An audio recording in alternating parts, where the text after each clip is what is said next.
Okay mga papi, dan installation po tayo dito sa Click 160 ng 48 package. Ang inabuild po ni Sir, Zenlo X1 Plus. So dito po natin siya nilagay sa may ilalim ng light.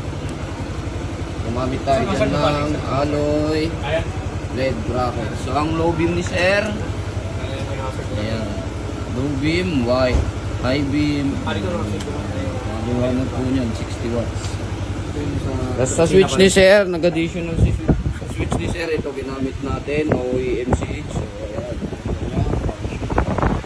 so kapag nakigitna yan, beam, pinulo, high beam.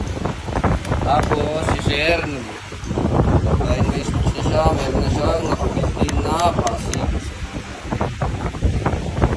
Passing, low beam, passing, high beam, passing.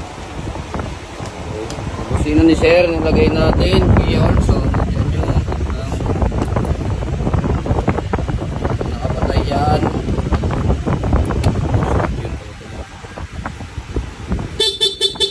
Nilang press po natin, mag-activate yung rapid mode. Okay,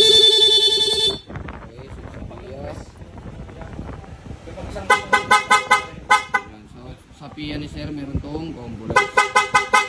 Pag dinin po, beam, with high beam. Okay, tapos sa ano ni Sir, sa switch ni Sir, meron na itong hazard.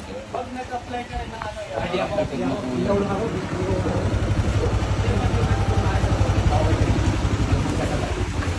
Meron kayo na selection.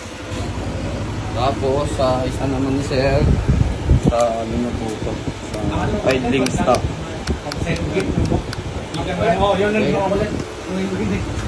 Mga gustong mag-avail ng gantong package, punta lang po dito sa Scooteristas online shop. Maraming salamat po.